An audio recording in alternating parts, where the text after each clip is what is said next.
ओम शांति 8 मई 2026। मीठे बच्चे, अभी तुम शूद्र घराने से निकल ब्राह्मण घराने में आए हो। बाप ने ब्रह्मामुख से तुम्हें अडॉप्ट किया है, तो इसी खुशी में रहो। प्रश्न, कौन सा गुह्यराज ब्राह्मण कुल वाले बच्चे ही समझ सकते हैं? उत्तर, निराकार शिव बाबा हमारा पिता है और ये ब्रह्मा हमारी माता है। निराकार भगवान कैसे माता पिता बंधु सखा बनते हैं, ये गुह्य गुप्त राज ब्राह्मण कुल के बच्चे ही समझ सकते हैं। उसमें भी जो दैवी कुल में ऊंच पद पाने वाले हैं, वही ये राज यथार्थ रीति समझेंगे। ओम शांति। बच्चे बैठे हैं, समझ रहे हैं कि हमारा बाप दादा आया हुआ है। बाप तो इकट्ठा हो जाता है दादा के साथ, तो कहेंगे बाप दादा आए हैं। वो टीचर भी है बाप दादा के बिगड़ तो कुछ बता ना सके। बुद्धि चलनी चाहिए, क्योंकि ये नई बात है ना। अज्ञान काल में याद करते हैं सिंगल को, कहेंगे हमारा गुरु फलानी जगह है। उनके शरीर का नाम जानते हैं, हमारा बाबा हमारी माँ फलानी जगह है। उनका नाम रूप सब कुछ है। मनुष्यों ने फिर शॉर्ट में लिख दिया है, मनुष्यों ने जो बनाया है उसमें कुछ ना कुछ रंग है। भल गायन है तमेव मातस्य पिता, ये एक के लिए ही गाया जाता है, ब्रह्मा के लिए भी नहीं गाया जाता है। उनका नाम रूप बुद्धि में नहीं आता, ना विष्णु का ना शंकर का। गाते तो है तो माता पिता हम बालक तेरे, तो भी बुद्धि ऊपर में जाएगी। श्री कृष्ण को याद कोई कर न सके, याद फिर भी निराकार को ही करेंगे।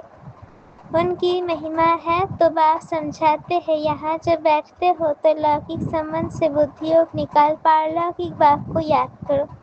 इस समय ये सम्मुख है। भक्ति मार्ग में जो गाते हैं वो तो आंखें ऊपर करके कहते हैं तुम माता पिता हे भगवान कहे याद करते हैं। भगवान जब कहते हैं तो शिवलिंग को भी याद नहीं करते, तोते मिसिल ऐसे ही गाते हैं। लक्ष्मी नारायण के लिए भी ऐसे नहीं कह सकते, ये तो महाराजा महारानी है। उनका बच्चा ही माता पिता कहेंगे, बंधु नहीं कहेंगे। भक्त लोग गाते हैं पतित पावन, परंतु ये बुद्धि में नहीं आता कि शिवलिंग होगा, ऐसे ही सिर्फ कह देते हैं हे भगवान। हे भगवान किसने कहा, किसको कहा, कुछ भी पता नहीं। अगर ये ज्ञान होता मैं आत्मा हूँ, उनको बुलाता हूँ, तो ये समझे कि वो निराकार परमात्मा है। उनका रूप ही लिंग है। यथार्थ रीति कोई बाप को याद नहीं करते। उनसे प्राप्ति क्या होगी, कब होगी, ये कुछ भी नहीं जानते। तुम भी नहीं जानते थे, अभी तो बाप के बने हो। तुम जानते हो हमको शिव बाबा ने ब्रह्मा द्वारा अपना बच्चा बनाया है। ये ब्रह्मा माँ है। इस ब्रह्मा माता द्वारा शिव बाबा ने अडॉप्ट किया है। इस समय तुम अच्छी रीति जानते हो हम शिव बाबा के बच्चे हैं। साकार में फिर प्रजापिता ब्रह्मा के बच्चे हैं। प्रजापिता ब्रह्मा द्वारा मनुष्य सृष्टि रचते हैं। ऐसे नहीं कि कोई नई सृष्टि रचते हैं, नहीं, इस समय आकर गोद में लेते हैं, अडॉप्ट करते हैं। अब माता पिता कहते हैं तो शिव पिता ठहरा और माता ब्रह्मा ठहरी। उनको कहा जाता है माता पिता। बाप ब्रह्मा द्वारा कहते हैं तुम आत्माएं मेरे बच्चे हो। फिर आत्मा को पहचान देते हैं कि आत्मा क्या है। कहते भी है भ्रुकुटी के बीच में रहती है, स्टार मिसिल है और कुछ भी नहीं जानते। ये कह न सके कि आत्मा 84 जन्म भोगती है। आत्मा शरीर द्वारा पाठ बजाती है, भिन्न भिन्न नाम रूप देश काल से। आत्मा एक शरीर छोड़ती है और तो सारा परिवार ही बदल जाता है। कोई अडॉप्ट करते हैं तो परिवार ही बदल जाता है। माता पिता जिससे जन्म लिया उनको ही जानते हैं, फिर जो अडॉप्ट करते हैं उनका घर का बन जाते हैं। यहाँ तुम शूद्र घराने से निकल अब ब्राह्मण घराने में आए हो। ब्रह्मातन से तुमको अडॉप्ट किया है, तुम तो ब्राह्मण कुल में आ गए। ये बात शास्त्रों में नहीं लिखी जा सकती, ये समझा जाता है, लिखने से कोई समझते नहीं। अभी तुम बच्चे ही जानते हो हम परमपिता परमात्मा की संतान बने हैं। ये हो गई माँ। ब्रह्मा को प्रजापिता ही कहते हैं। इस द्वारा तुम बच्चों को अडॉप्ट करता हूँ। ये कितनी गुप्त बातें हैं, सिवाय सम्मुख के कोई समझ ना सके। समझेंगे भी वो जो इस ब्राह्मण कुल के होंगे, दैवी कुल में ऊंच पद पाने वाले होंगे। नहीं किसकी बुद्धि में ये बातें बैठेंगी नहीं, ना बुद्धि में बैठेगा, ना किसको समझा सकेंगे। तुम्हारे में भी नंबरवार पुरुषार्थ अनुसार है। जिनकी बुद्धि में बैठता है, गाया जाता है तमेव मातस्य पिता, याद किया जाता है शिवा को, फिर कहते हैं तुम मात पिता। एक बाप फिर मात पिता कैसे? ये बातें और कोई समझ ना सके, ये बातें और कोई समझा ना सके। जैसे शास्त्रों में व्यास ने जो लिखा है वो मनुष्य ने कंठ कर लिया है, वैसे तुमको भी कहेंगे तुमको कोई ने बताया है, तुम कंठ कर दिया है, तुमने कंठ कर दिया है। नए मनुष्यों के लिए समझना बड़ा मुश्किल है। यहाँ रहने वाले भी कोई किसको इतना भी समझा नहीं सकते। तुम आत्मा हो, तुम्हारा बाप परमपिता परमात्मा है। वो बेहद का बाप ही बेहद का वर्षा देते हैं। वर्षा दिया था, फिर पुनर्जन्म लेते लेते 84 जन्म पूरे हुए। अब बाप फिर वर्षा देने आए हैं। ये किसको समझाना कितना सहज है। तो माता पिता किसको कहा जाता है, विचार की बात है ना। ब्रह्मा द्वारा अडॉप्ट करते हैं, फिर माँ भी जरूर चाहिए। तो जो अनन्य बच्ची होती है, ड्रामा प्लान अनुसार उनको जगदम्बा का टाइटल दिया जाता है। मेल को जगदम्बा नहीं कह सकते, उनको जगत पिता कहेंगे। इनका प्रजापिता नाम मशहूर है। अच्छा, प्रजा माता का है तो अडॉप्ट किया जाता है माता को। आदि देव तो है, फिर आदि देवी को मुकर्रर किया जाता है। जगदम्बा तो एक ही है, उनकी ही महिमा है। जगदम्बा पर कितना मेला लगता है, परंतु उनके ऑक्यूपेशन को कोई नहीं जानते। कलकत्ते में काली का मंदिर है, बॉम्बे में भी जगदम्बा का मंदिर है, शक्ल अलग अलग है। जगदम्बा है कौन, ये कोई नहीं जानते। उनको भी भगवती कहते हैं। अब जगदम्बा को भगवती नहीं कह सकते, वो तो ब्राह्मणी है, ज्ञान ज्ञानेश्वरी है।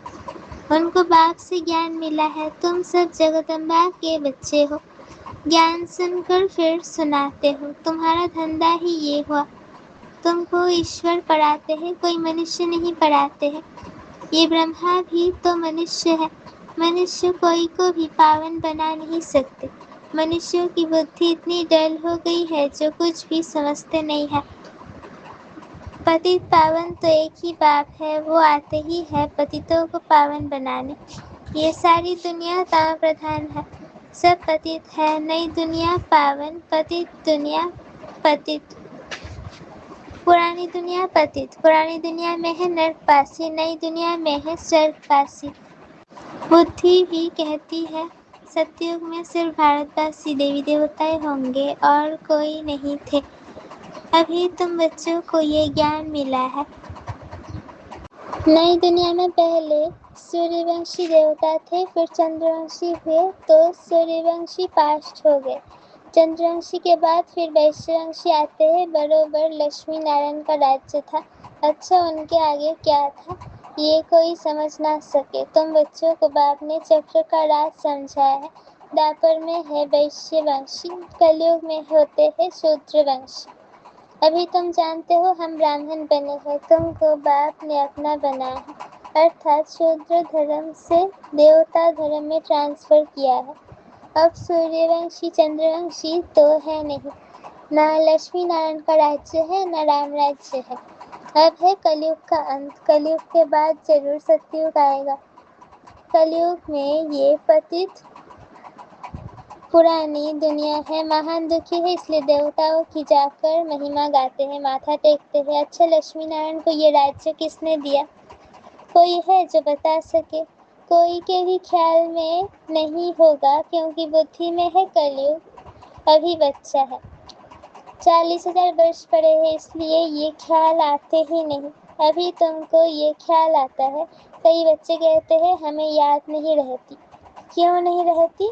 क्योंकि सवेरे सवेरे उठकर याद में बैठकर धारणा नहीं करते। समझते भी है, फिर किसको समझा नहीं सकते। ये तो जरूर होगा, सब एक रस तो समझदार बन ना सके। समझदार भी चाहिए, बेसमझ भी चाहिए। बहुत समझदार तो जाकर राजा रानी बनेंगे। जितना जितना जो जास्ती समझते और समझाते हैं उनका नाम बाला होता है। प्रदर्शनियाँ होती है तो लिखते हैं बाबा फलानी को भेज दो। तो क्या तुम समझा नहीं सकते हो? बाबा उनकी प्रैक्टिस जास्ती है, हम थोड़े कच्चे हैं। बाबा खुद भी कहते हैं कहाँ से भी निमंत्रण मिलता है तो लिखकर भेजो कौन कौन है। तो हम देखेंगे किस किस को भेजना चाहिए। सन्यासी भी उस निमंत्रण पर है क्या? फिर बहुत अच्छी ब्रह्मा कुमारी को भेजना होगा।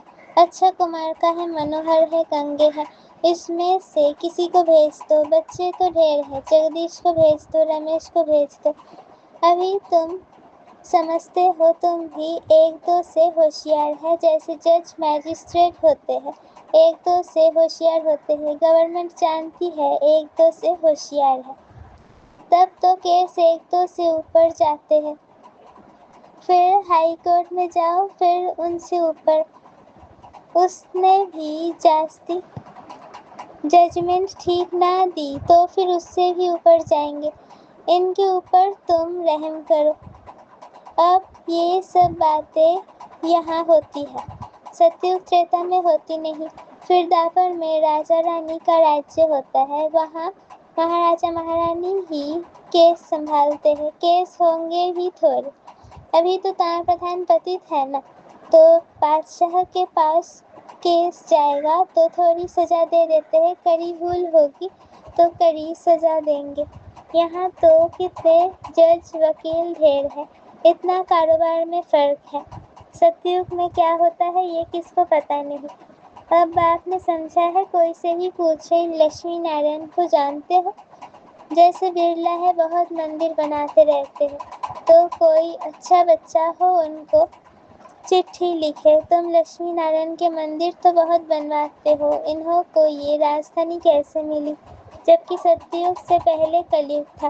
कलयुग में तो कुछ है नहीं, देवताओं ने तो कोई से लड़ाई की नहीं होगी। लड़ाई से कोई विश्व की मालिक बन नहीं सकते। विश्व के मालिक जो थे उन्हों के ये लक्ष्मी नारायण के चित्र रखे हुए हैं।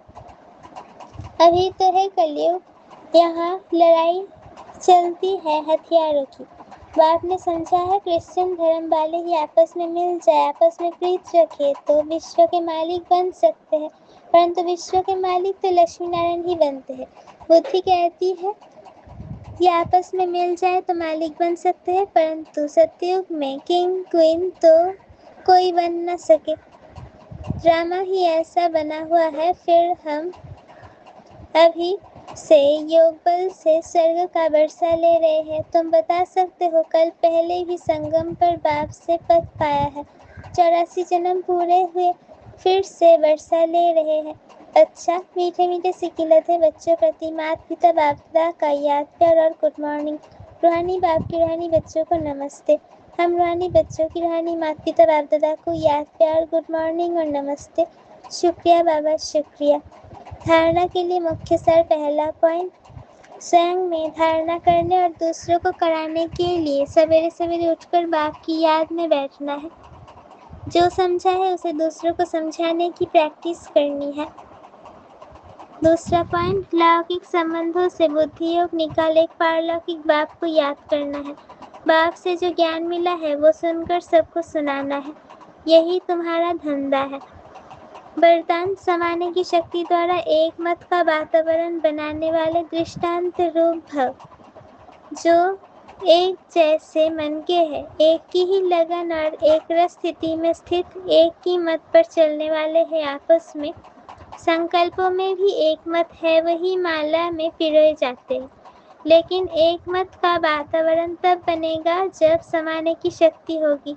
यदि कोई बात में भिन्नता हो जाती है तो उस भिन्नता को समाओ, तब आपस में एकता से समीप आएंगे और सबके आगे दृष्टांत रूप बनेंगे। स्लोगन: हर संकल्प, वाणी और कर्म में रूहानियत धारण करो, तब सर्विस में रौनक आएगी। हर संकल्प, वाणी और कर्म में रूहानियत धारण करो, तब सर्विस में रौनक आएगी। ये अव्यक्त इशारे सदा अचल अडोल एक स्थिति का अनुभव करो। कोई भी दर्दनाक सीन देखते हुए नथिंग न्यू, जिन्हें ये नथिंग न्यू का पाठ पक्का है, वो घबरा नहीं सकते हैं। क्या हुआ, कैसे हुआ, ये हुआ, समाचार सुनते देखते ही ड्रामा की बनी हुई भावी को शक्तिशाली बन देखते और औरों को भी शक्ति देते चलो। दुनिया वाले घबराते और आप एक स्थिति में रहे उन आत्माओं में शक्ति भरते। जो भी संपर्क में आए उसे शक्तियों का, शांति का दान देते चलो। ओम शांति।